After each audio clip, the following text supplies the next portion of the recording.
TV Telugu digital news కి స్వాగతం. సనత్ నగర్ నియోజకవర్గం బన్సిలాల్పేట డివిజన్ లో బోయగూడ ఐటీహెచ్ కాలనీలో గత కొన్ని రోజులుగా కురుస్తున్న అకాల వర్షాల కారణంగా పురాతనమైన కట్టడాలుగా ఉన్న బ్లాక్ నెంబర్లు 10, 4, 5, 6 శిథిల అవస్థలకు చేరుకున్న ఈ ఇండ్ల ప్రమాదకరంగా ఉంటున్న వారి పట్ల శాపాలుగా మారాయి. ప్రాణాలు గుప్పిట్లో పెట్టుకుని గుప్పుగుప్పుమంటూ నిద్రలేని రాత్రులు గడుపుతున్నామని, వారికి కనువిప్పు ఎప్పుడు అని ఎదురు చూస్తున్నారు. గత ప్రభుత్వాల దృష్టికి తీసుకెళ్లిన కాలయాపన చేస్తూ వస్తున్న పరిస్థితులను గుర్తు చేస్తూ బీఆర్ఎస్ ప్రభుత్వం మళ్లీ అధికారంలోకి వస్తుంది, మాకు డబుల్ బెడ్రూమ్ ఇళ్లు నిర్మిస్తుందని అనే ఆశ అడియాసతో మారిందని, ప్రభుత్వం అధికారంలోకి రాకపోవడంతో మొండి చేయిగా ఎదురైంది. ఇక చిరు వర్షం కురిస్తే చాలు వర్షపు నీరు నిలబడి స్లాబ్ పై పెచ్చులు ఎప్పుడు ఊడతాయా అని తెలియని పరిస్థితి. కొంతమంది స్లాబ్లపై పెచ్చులు తలపై ప్రమాదాలకు గురయ్యే సందర్భాలు ఉన్నాయన్నారు.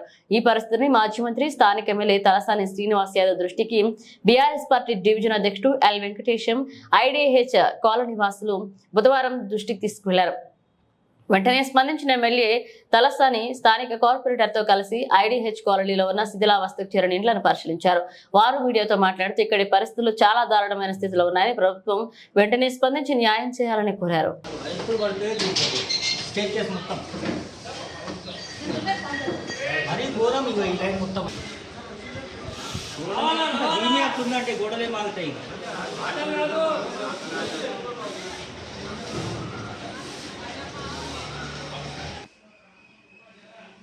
ఇదంతా తడి అవుతుంది కదా సంగతి, ఇదంతా అదే తడి అవుతుంది. అదే గోడ మొత్తం నమ్మొస్తుంది కూడా సంపత్తి ఇదంతా వర్షం వచ్చిందంటే ఇదంతా మన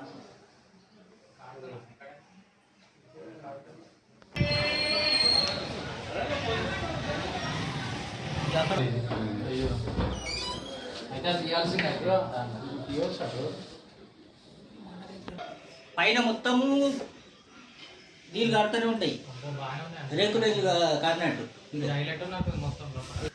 ఎప్పుడు కోల్పోతాను భయంతో పిల్లల్ని బంధువుల ఇంటికి వెళ్ళి పడుకోవడానికి పంపిస్తున్నాం వర్షం పడిందంటే. ఈ ఇల్లు మొత్తం భీములే ఇగో ఇట్లా కారడానికి ఎప్పుడు పడిపోతారు అన్నట్టు ఉన్నది. ఇగో చిన్న పిల్లలు ఉన్నారు ఇంట్లో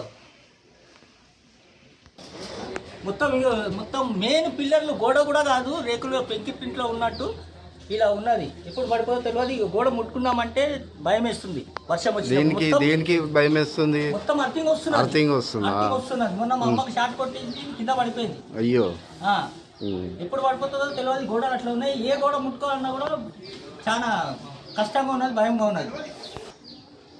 పిల్లలు ఇంట్లో పెట్టాలంటే భయం వేస్తుంది. ప్రాణాలు అచ్చేట్లో పెట్టుకొని బంధువులు ఇళ్ళలో పంపిస్తున్నాం వర్షం వస్తే. పిల్లలు ఇంట్లో ఉండడానికి కూడా భయపడుతున్నారు. ఆ పెంకుటిళ్ళన్నా నయ్యాము, ఒక్క దగ్గర కూర్చొని ఉండాల్సి వస్తుంది మొత్తం ఇంట్లో.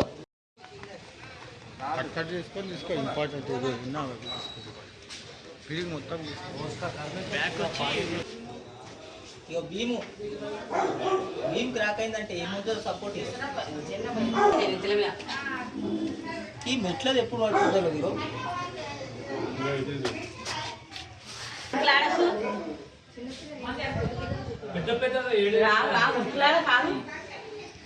నందరం పడ్డదాడ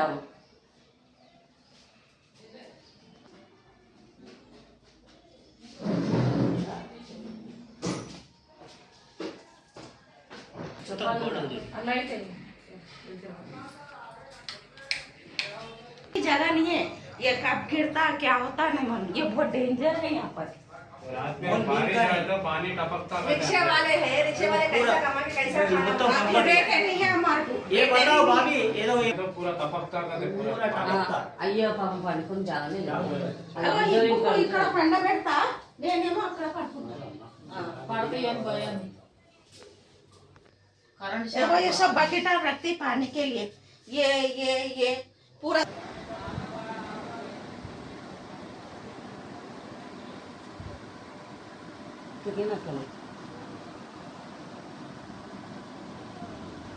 ये फैन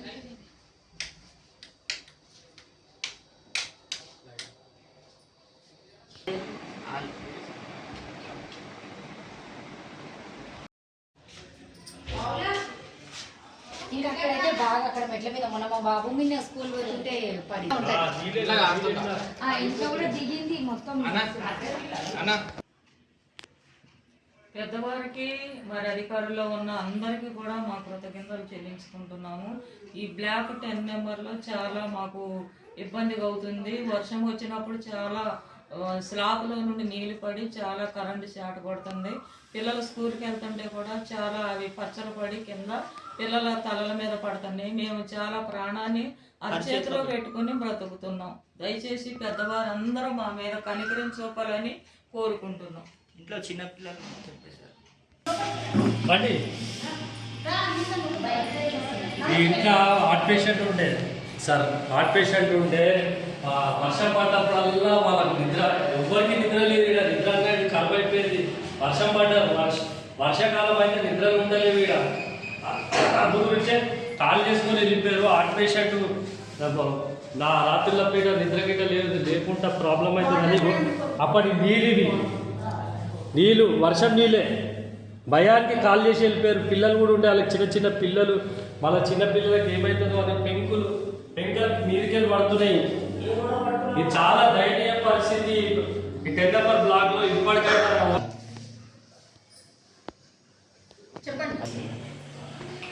ఇల్లు చాలా కష్టాలు, మొత్తం పెంచి పడుతున్నాయి.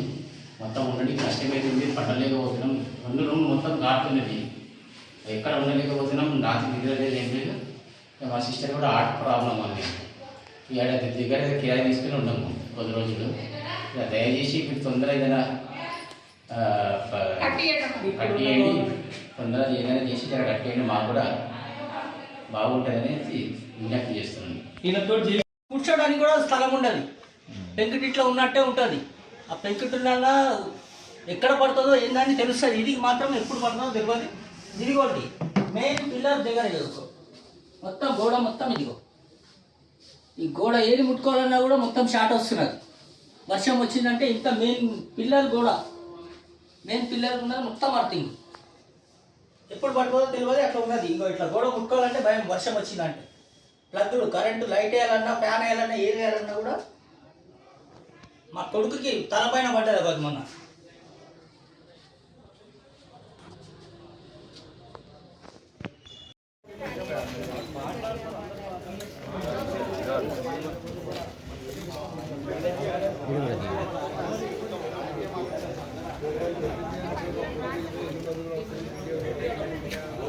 జరిగింది. మొత్తం కలిపి 360 కుటుంబాలు ఐడియాస్, కానీ ఇక్కడ అంతా ఎస్సీ, ఎస్టీ, బీసీ గరీబ్ కుటుంబం చెందినటువంటి వాళ్ళు. అప్పట్లో బిల్డింగ్లన్నీ డెవలపేషన్ అయ్యి 2-3 చనిపోయడం జరిగింది. మరి వెంటనే అప్పుడు టీడీపీలో శ్రీనివాస్ యాదవ్ గారు ఉండే ఎమ్మెల్యేగా, మరి ఆయనకు స్థానికులు అందరం పోయి ఫిర్యాదు చేయడం జరిగింది. ఎందుకంటే ఆయన కూడా ప్రభుత్వం లేదు కాబట్టి ఆయన కూడా వెనుక ముందు అయ్యి మళ్ళీ ప్రజల మేరకు స్థానికంగా ఇక్కడ ఇంకా చాలా కుటుంబాలు చనిపోవడం జరుగుతుంది. వెంబడే ఉన్నటువంటి గవర్నమెంట్ కేసీఆర్ గారిని కలవడం జరిగింది. కలవగానే కేసీఆర్ గారు వెంటనే స్పందించి మరి స్థానికంగా ఇక్కడ రావడం జరిగింది. వచ్చి స్థానికంగా అన్ని ఇళ్ళలను చూసి, అదే ఇక్కడ అంతా ఎస్సీ ఎస్టీ వాళ్ళు ఉన్నారు కదా, చాలా గరీబోళ్ళు ఉన్నారు, మనం ఫ్రీగా కట్టిద్దామని, అన్ని బిల్డింగ్లు అన్నీ కట్టిద్దామని కేసీఆర్ గారు మాట ఇవ్వడం జరిగింది. మరి ఆ ప్రభుత్వం చేసుకునేందుకు వరకే ఈ బ్లాక్లు అన్నీ నిర్మించడం జరిగింది. ఖాళీ 4 బ్లాకులు ఆగిపోయి ఉండే. 4 బ్లాకులు ఎందుకు ఆగిపోయిందంటే ఇక్కడ నుంచి ఖాళీ చేసి పోయే వరకు స్థలం లేదని ఈ బ్లాక్లో షెల్టర్ తీసుకున్నందుకు ఈ 4 బ్లాకులు ఆగిపోయినందువల్ల అట్లనే ఉండిపోయినాయి. ఇప్పుడు మాత్రం ఇవి చాలా ప్రమాదకరంగా ఉన్నాయి. 144 ఇల్లులు. మరి మంత్రి గారిని పొద్దున పోయి మాజీ మంత్రి గారిని మరి శ్రీనివాస్ యాదవ్ గారిని కలవడం జరిగింది. మరి అయినా కూడా మేము ప్రార్థిస్తున్నాము. మరి వెంటనే కలెక్టర్ని కలిసి మరి దాని ద్వారా మరి ప్రభుత్వానికి, నూతన ప్రభుత్వాన్ని, మరి సీఎం గారిని కూడా కలిసి ఈ నివేదికను అందించి మరి కొత్త ప్రభుత్వాన్ని కూడా దయచేసి ప్రార్థిస్తున్నాం. మేము ఈ 104 కుటుంబాలు మొత్తం చనిపోవడానికి సిద్ధంగా ఉన్నాయి. కాకపోతే ఈ ప్రభుత్వం అనేది వెంటనే స్పందించి వీళ్ళకి ఏదో ఒకటి నూతనంగా బిల్డింగ్ కట్టిస్తే మాత్రం మేము యాద్ చేస్తున్నాము. అందరం టోటల్ 144 కుటుంబాలు ఉన్నాయి. అంతా ఎస్సీ, ఎస్టీ, బీసీ, మైనారిటీ 300-400 మందిగా 400 మంది కంపల్సరీగా ఉంటాం. పునరావాసాలు కనిపించడానికి ఏమైనా ప్రణాళిక ఉందా? అత్యవసరంగా ఏదైనా ఇంతకుముందు నిర్మించినట్టు తెలంగాణ రాష్ట్రం నిర్మించినట్టు ఈ కొత్త బ్లాకులు ఇక్కడ ఎదురు ఉన్నాయి కదా, దీనిలాగానే ఈ బ్లాకులు కూడా నిర్మిస్తారని అందరూ స్థానికంగా అందరూ ఆశిస్తున్నాము. ఎందుకంటే ఆ ప్రభుత్వం చేసింది కాబట్టి ఇక్కడ రాజకీయాలన్నీ పక్కకు పెట్టేసి, రాజకీయం వస్తుంది పోతుంది ఎలక్షన్ వరకే, దాని తర్వాత అందరం కలిసి ఇక్కడ కుటుంబాలు చనిపోవడం ఉంది కాబట్టి అందరూ కలిసి కొత్త ప్రభుత్వాన్ని కూడా శ్రీనివాస్ యాదవ్ ద్వారా మేము వేడుకోనికి రెడీగా ఉన్నాము. మరి అయినా కూడా వెంటనే స్పందించి శ్రీనివాస్ యాదవ్ గారు కూడా స్పందించి మరి కలెక్టర్ ద్వారానో మరి మరి సీఎం గారి ద్వారా సంధించి కొత్తగా నిర్మించాలని కోరుకుంటున్నాం. లే ఇప్పుడు ఎమర్జెన్సీ ఉందని చెప్పి మీరు మాట్లాడుతున్నారు కదా, ప్రస్తుతానికి వీళ్ళకి ఏమైనా పునరావాసాన్ని కల్పించే ఆలోచన విధానం మీ దగ్గర ఏమైనా ఉందా? అంటే ఇప్పుడు స్థానికంగా ఫస్ట్ అయితే మేమైతే ప్రభుత్వానికి అయితే తెలియజేయడం అయితే ఇప్పుడు మాకున్నది. ఇక్కడ ఆల్రెడీ 2-3 కమ్యూనిటీ హాల్ ఉన్నాయి. ఎప్పుడు ఏమైనా జరిగిపోతే ఇక్కడ మల్టీపర్పస్ ఫంక్షన్ హాల్ కూడా ఉంది, అక్కడ చేద్దామని స్థానికంగా కార్పొరేటర్లు అందరం మాట్లాడుకుంటున్నాం. ఇప్పుడు ఆల్రెడీ 4-5 ఇల్లులు తాళం వేసి వెళ్ళిపోయారు. మీరు చూసారు, ఇల్లు తాళం వేసి వెళ్ళిపోయారు. కాబట్టి మేము కూడా ప్లాన్ చేస్తున్నాం. ఆల్రెడీ పాత బ్లాకులు కట్టించినవి ఉన్నాయి కదా, అందువలన ఇక్కడ షెల్టర్ వాళ్ళకి ఇయ్యనికి అని ఒక ప్రణాళిక మాట్లాడుకుంటున్నాం. డబుల్ బెడ్రూమ్ ఖాళీ ఉన్నాయి, 13 ఇల్లులు ఖాళీ ఉన్నాయి. పేరు? అందరికీ నమస్కారాలు. నా పేరు రాణి, బోయిగూడ ఐహెచ్ కాలనీ.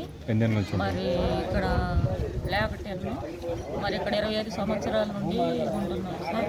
మరి అయితే చాలా ఇబ్బంది. ఇన్ని రోజులు మరి వేరే ప్రభుత్వంలో ఇది కట్టించినప్పుడు కొంచెం పర్లేదు బాగానే ఉంది. మరి మేము చాలా ప్రాబ్లంగా ఉన్నప్పుడు రిపేర్ చేయమంటే రిపేర్ చేసినాక ఇంకా బాగా లీకేజ్ అయిపోయి బాగా కారుతున్నాయి సార్. మరి పిల్లర్లో నుండి నీళ్ళు కారుతున్నాయి.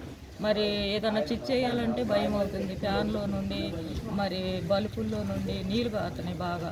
కరెంటు ముట్టుకోవాలంటే భయం అవుతుంది.